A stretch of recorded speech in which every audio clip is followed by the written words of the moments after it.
Welcome to Chapter 8. For Chapter 8, we're going to be looking at gender identity and gender role. Now, what exactly do those terms mean? We've all heard the phrases act like a man or act like a woman, but do we really have any idea what that actually means? And why are specific behaviors only reserved for one or the other? And who says they are? And what if you don't feel that's correct or feel that's who you are? What then? You may have asked yourself some of these questions, or you may have never thought they were issues. Either way, you're about to learn that for many people they are, including you in some cases. We begin with the difference between gender identity and gender role. Gender identity is the sense of what you are as male or female, and role is what things you do based on what you feel you are. Often we've been taught stereotypes of what we should do based on our gender. Women are nurturing and caring, men are strong and aggressive. However, some people, like me, would rather not conform to the stereotypes. I enjoy cooking and carpentry. I'm equally as comfortable cleaning my house as I am rewiring it. What does this say? I'm happy to say it means I'm androgynous. I incorporate both masculine and feminine characteristics, and more people are learning toward this, as we'll discuss. But why would this seem strange? Who tells us how we're supposed to act or feel? We start with biology to understand. It's our chromosomes and our hormones that determine what we are and what we feel like. But we are all pre-designed to be women unless testosterone kicks in at the same time, at the right time. So theoretically, we could have male DNA but look female. There's also chromosomal errors during reproduction that can give us too many or too few. XXY, for instance, or XO, rather than just your traditional XY. Considering these variations, are we limiting ourselves to two categories? Should we be able to check male, female, or other on tax forms and surveys? Fortunately, we actually start to see that happening right now. Regardless, biology does seem to be an important determinator of what we feel we are, as seen by examples of accidental sex reassignment surgery at birth. But in some cases, biology alone is not the determinant of what a person feels they are. These people feel they're trapped in the wrong body. That's gender dysphoria or gender identity disorder, otherwise known as transsexuals in adults. Imagine for a moment what it would be like, especially in our society where people fail to understand. Imagine being disgusted with your own body. We have all been unhappy with certain parts, but those are things we can change. Society never frowns on a dieter, but many people frown on those who choose sex reassignment surgery. Why would that be considered worse than a boob job? I am certain that transsexuals are far less happy with their bodies than people who just want to be a bit bustier. They're disgusted with what they have, not how much. We have also all heard someone joking when filling out a survey that under the sex category they want to check the yes please lots box rather than the traditional male or female boxes. We use sex to describe whether we are male or female biologically and what we do with one another. Looking back on what we've learned so far, it becomes obvious the world is limiting and not all encompassing at the same time. We also have to look at gender, the social construct of what we are to do and feel based on our biological characteristics.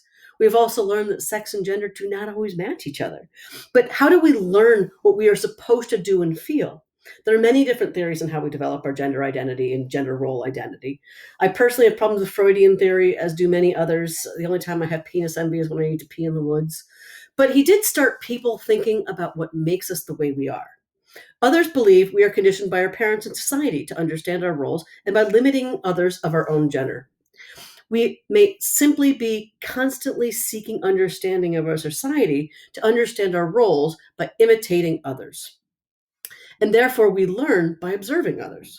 Regardless, it is obvious that we learn our roles from society and culture through the process of socialization and enculturation, and it starts the moment we were born. Think about it. Were you dressed in blue or pink?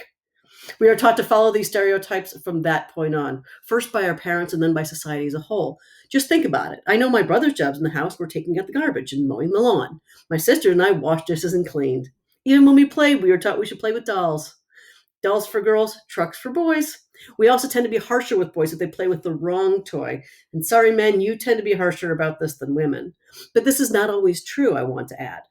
My father taught me how to do man's things, like carpentry and wiring, while my stepmother constantly pushed her son to join in. To this day, my father buys me power tools while she buys me dresses.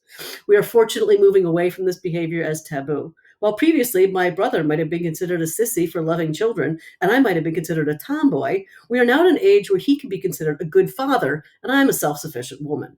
Although I am certain that not everyone agrees.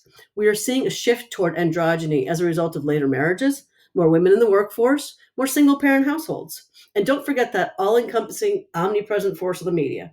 Thank heavens we have evolved past Ma Brady and Mrs. C. We still have a long way to go. Yes, there is a biological basis for why we have these differences. The two forces at work are sexual dimorphism, men are bigger than women, and childbearing. Unfortunately, men can't do this yet. However, this does not explain why there should not be equal pay for equal work. And while there are some things that are too heavy for me to lift, I somehow doubt that any of the men in this class could lift the really large stone balls I see in the world's strongest man competitions. And while men cannot give birth, there's nothing to prevent them from raising their child. So we will discount much of this silliness. As we have all experienced, gender roles are changing. More women are getting a higher education, just look at this class, and more are working outside the home. It's actually difficult to find a stay at home mom, but we are seeing more stay at home dads, although society has yet to accept them. How is this sudden shift affecting us as adults? As I'm certain you know, it's not easy. We still have many of the stereotypes our parents taught us, and they don't always apply to today's society. Women work full time jobs, but are still expected to bear the majority of the responsibility for housework and child rearing. Men are still expected to earn more money than women and be the supporters and often looked down on if they want to stay at home with the kids. We are even taught how much sex we should desire based on our gender. How are these changes going to affect us in our lives and how we raise our own children? All I can say is things are going to be very different.